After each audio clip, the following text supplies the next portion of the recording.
Greetings, Troma fans, and welcome back to Flesh Wound Horror. I'm Flesh Wound Dan, joined by producer Todd. Good evening. So Todd, we have two Troma movies that we're covering tonight. Two that I feel aren't talked about very much. One of which has kind of a complicated history that we'll talk about a little bit. But yes, how are you doing tonight, Todd? I'm doing okay. You look like a foot shorter in your screen. Your position's Do weird. I? Well, there Yes. you go. Now I am tall again. Problem You're not, solved. but we'll pretend. We'll pretend. I think you see plenty of me. I, Got I the see whole too much. face, I see too much of you, Dan. whole face and frame there. It works. It works. But all right. So we'll kick things off with our first film of the evening, since it is the oldest, and that is The Nightmare Never Ends. And it from directors Philip Marshak, Tom McGowan, and Greg G. Tallis.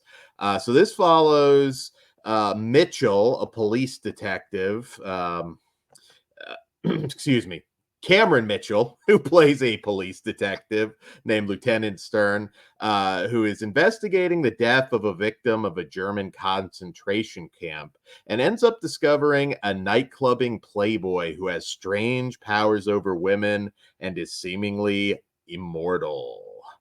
All right, so I'm going to get into first the history of this one because it is a little bit complex. You may have seen it, not under this Nightmare Never Ends title.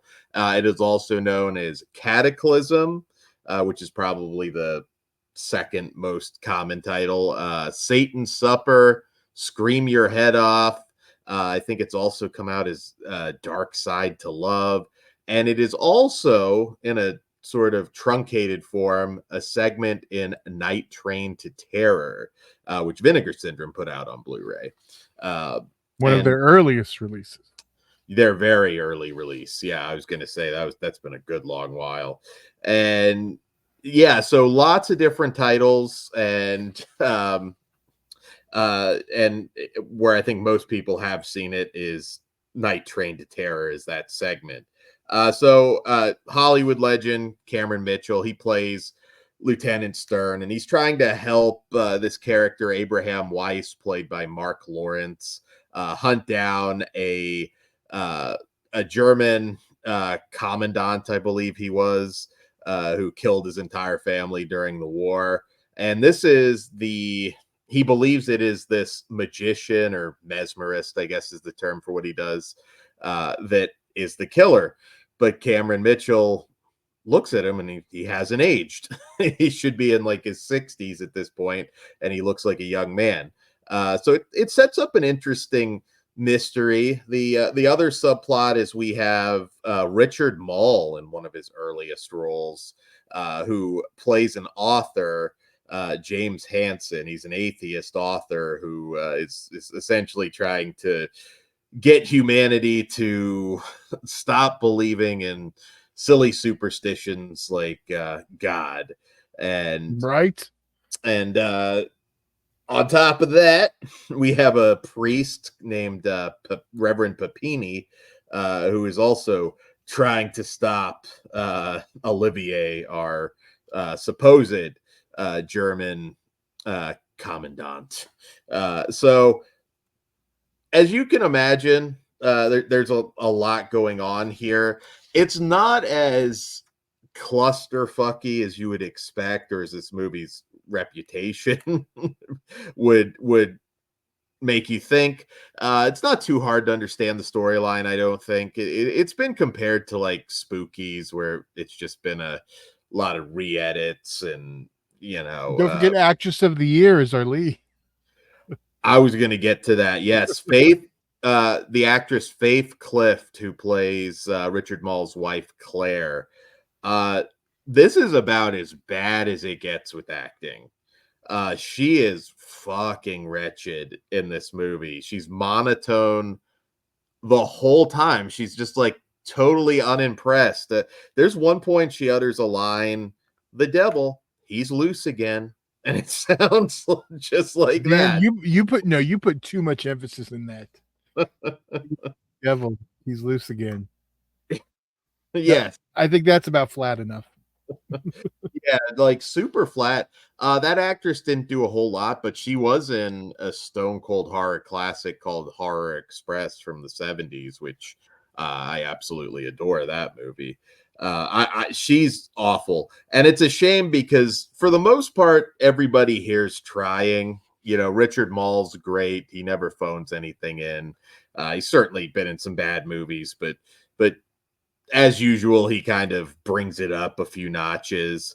Um, it's like it's not too hard to follow the plot. It's still kind of a mess. We do get a Cameron Mitchell disco scene where he dances a little bit, and I thought that was pretty funny. This is the era for Cameron Mitchell, a little bit before some of the Fred Olin Ray stuff at this point, but Not that far from. far from it. By the time the 80s roll around, he had definitely given up. But legit Hollywood legend, and I love Fred Olin Ray, don't get me wrong. Man, I don't know about giving up. Maybe he was just about getting paid. Come on. He did adult film, triple X adult film at this point. Not in a sex role. I was gonna say as acting. Dixie Ray, Hollywood star, which also was put out by Vinegar Syndrome. So, There you go. I mean, Cameron Mitchell did a lot of fun B movies. The irony, at least for most of you probably listening to this podcast, although he was a huge, Hollywood name back in the day, most people now probably remember him from these fun movies he did, with Olin Ray and whatnot. And even maybe the adult movie he did, but but Everybody's Game. I mean, this movie drags a little bit, but it's so weird that I wasn't really bored per se. I think it could have come to life, could have used a little bit more gore. Um, if you are having that deja vu feeling again, Night Train to Terror, Yeah. that might be. As we were watching, you're like, I think I've seen this, and that's when you kind of all put it all together. Yeah. We did watch these during your trip out here. Yeah, we were, and I always forget. I was like, oh yeah, Night Train to Terror. It's just, it's a shaved down version. I think maybe a little bit less of So is that the better the version? wife. It might be. I mean, this isn't one that I would say everybody needs to run out and watch. But if you want an early look at Richard Moll, who again, R.I.P. Richard Moll was just a comedic genius. He was always great. Whatever he was in, he was always great. So it was always cool to see him.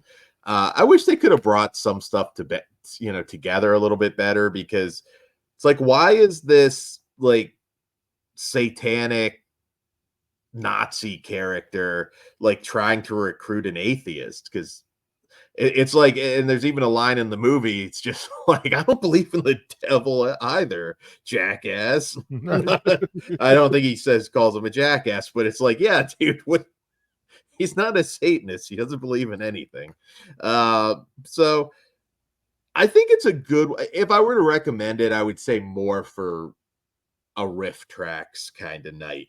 Yeah, we had fun watching it, but if this would have been us watching it alone in our separate residence, it might have been a bit more of a slog. A little bit more of a slog. It definitely would have been more of a slog, but yeah. I agree, but solid villain performance too in Olivier. It's just, I wish some of this came together in a different, better movie. But I think the idea was there, just the execution wasn't quite up to snuff. But I'm telling you, watch Faith Clift's performance. She is awful, and it's fun, awful. It's just like she's at a 1 the entire time, and it's like, this is about a supernatural Nazi and all this ridiculous shit going on. Like, you raise that up a few notches, like you get an actor like a Jeffrey Combs or a Brad Dourif in something like this. They know, like, okay, this is not we're not going for the Oscar here. Let's bring it up a few notches and choose some scenery.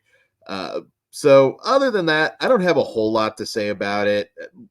Check it out for some riffing purposes, or just watch the truncated version on Night Train to Terror, which is not a great movie either, by the way, but Yeah, too bad Vinegar Syndrome didn't just give us a nice package with both of them in it.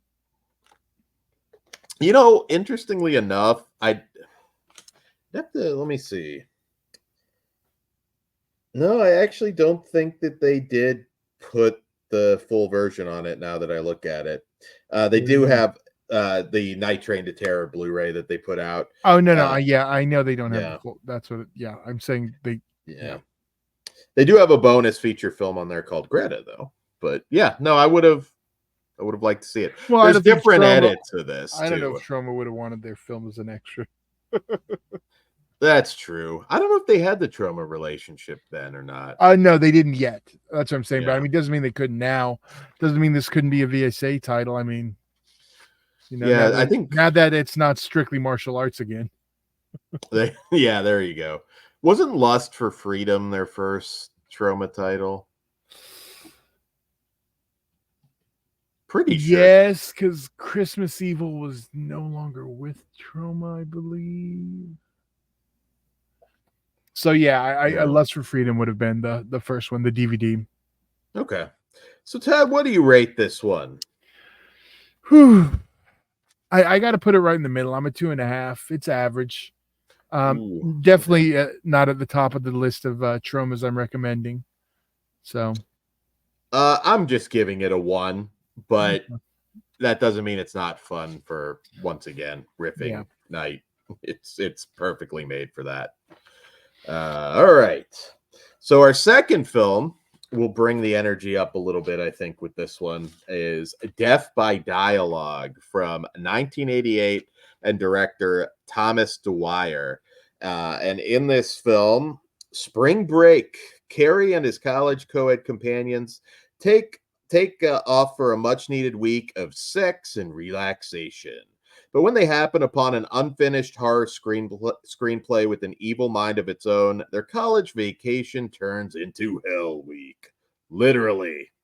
Heads will roll, bodies will burn, and breasts will bounce as demons from the underworld, maniac motorcycle gangs, and psychotic rock stars materialize to dispatch these doofus dudes and dipsy darling debutantes.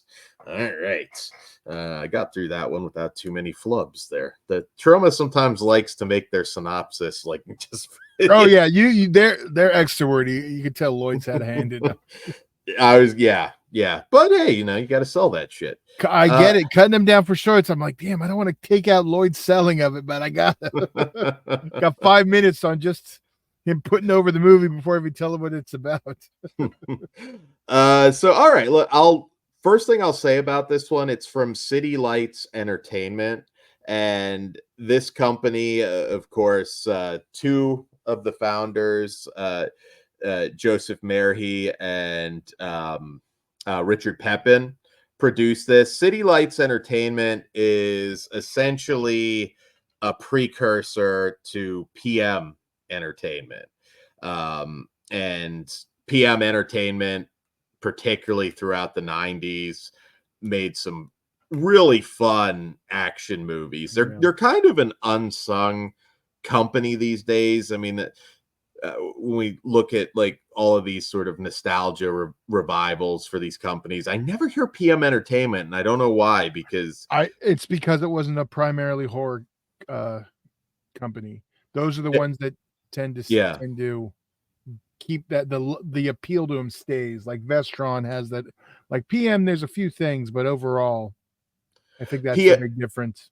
PM tended to specialize in action sci-fi type stuff. Yeah. A lot of Terminator knockoffs, RoboCop knockoffs, and when you compare them to modern action movies, including big budget modern action movies, a lot of them hold up quite well. So I would say go check out PM Entertainment, but City Lights was sort of the lower budget precursor, and they did do a lot of horror movies. In fact, they TerraVision recently put out 2 of their films, and I suspect they may have more, including maybe this one. I don't know that for a fact. I'm just guessing, but they put out Hollow Gate and The Newly Deads, another Troma title. So It's very I don't know. possible.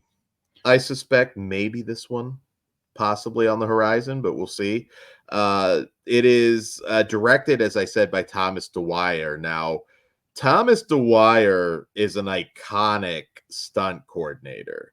He went on to a hell of a career. I mean, everything from the PM Entertainment movies, which he stayed on with these guys, to X-Men First Class, Mortal Kombat, a lot of big, just from B movies to, huge Hollywood blockbusters. This guy is still doing it. And it shows in this film. One big highlight in this one is the really cool stunt work and action scenes. Before I get too deep into that, I should say notable star in this one, Ken Sagoes, who stars as Lenny. Of course, we know Ken from Nightmare on Elm Street 3 and 4 as the lovable Kincaid. There's not a lot to see with him at this period, but this is a movie that he essentially stars in. And yeah, I always felt like he could kind of just be Kincaid, but that's okay because that works. I like this movie. Now, this is pure 80s cheese. As I said, we get these demon bikers who are summoned. I thought that was really cool and a lot of fun. There's really creative gore in this. I mean, we open it up. We got this fat Indiana Jones looking dude who I don't know who he reminded me of. An older version of someone, I suppose. But he he just sees this random sexy lady in lingerie running around, and she lights him up with a flamethrower. Cool full body burn. Again, stunts are fantastic in this. There's some that are really funny. This 80s hairband just appears out of thin air and does a set, and then the dude just not hits the guy with the guitar and his head just explodes Scanner style. It's really over the top and fun. Oh god, I think one guy gets decapitated by a scarf. I don't know how that works. Probably my favorite is a sex scene in a barn where the guy just gets blown out the roof with some, I don't know, super nut kind of thing. That one really made me laugh. As I said, we got the demon bikers that show up, and there's a lot of cool stunts there. The action portions of this, I think, are really, really cool. It's one of these movies I feel like not a lot of people saw. I remember only coming across this a couple times on video back in the day. I don't think it had the greatest yeah, I didn't see it till we got the Toxie Triple Terror release, or what it was the line, the Toxie Triple Terror, and it was also in that Blood Bank 10 release with all of those. Well, all those other releases, yeah, the Blood Bank one and the other, and those are just repackages. Yeah. But yeah, it wasn't that one. Yeah, I remember seeing it once or twice. I think Sunburst, my go-to back in the day, I was finally able to pick this one up. The sad thing about this movie right now, quite frankly, is it's not in the best quality. Yeah. This transfer is all we have at the moment. It's very, very late 80s. I mean, there's a gratuitous 80s volleyball scene, like Top Gun's hot right now. Why not? Let's throw it in there. It's a creative storyline. The curse script and everything I thought was cool. It's not particularly well acted, but it doesn't hurt this movie because, again, that's kind of where a lot of the cheese comes in to sell it. We've got C-list William Catt and Rosanna Arquette, who are the other two main characters. This is one of those ones, like I said, if TerraVision or somebody puts it out, I'm sure you'll have some fans coming out of the woodwork talking about how much they always loved it. Yeah, this can be like a Dead Dudes in the House type, you know. I think getting to a wider audience will help it, because that was another one that was kind of, well, I think Dead Dudes is a better film, but I mean in general it's kind of it's got a shot at getting a bigger following and some of the fans coming out of the woodwork. So hopefully that happens. I don't, anyone, I don't care if it's Vinegar Syndrome, TerraVision. I just love to see more Troma in high def. Hell, Troma Archive. Troma Archive. There we go. There's some sound issues. That's like the big thing with this. The sound is really shitty on this release. That's gonna be a lot of tinkering. They will have to work on that and some editing stuff. But like I said, ironically, at times you're looking at it and it's like, well, fuck, we just had this demon biker explode midair doing a big stunt. So you can kind of see the groundwork. Again, some of the PM stuff, you go back and watch stuff like Hologram Man, The Silencers, Dark Breed. Like there's some awesome stunt work in that. So it's kind of cool to go back and watch these City Lights things and see, how they got there. Another notable cast member is Mark Ginther, who plays the giant demon. I don't think they ever actually named him, but he's the one that kind of has this He-Man moment where it's like, I have the power, and then all these demon bikers start swarming the house. He played Lord Zed in the Power Rangers movie. He was Razar in Teenage Mutant Ninja Turtles 2. He was in movies like Shoot Fighter and one of my personal favorite Rowdy Piper movies, Tough and Deadly. That's one I'd love to see from Vinegar Syndrome if possible, because that's a good one. On the negative side as well, it's a very kind of abrupt, we ran out of money kind of endings. It's wrapped really quick.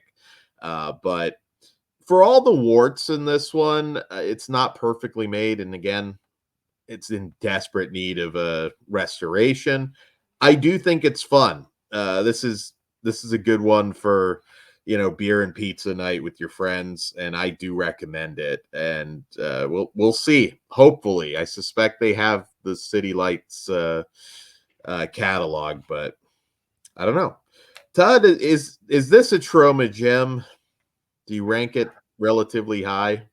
There's a lot of Tromas and there's a lot of rankings. From the pickup stuff, I do think this is a gem out in the collection.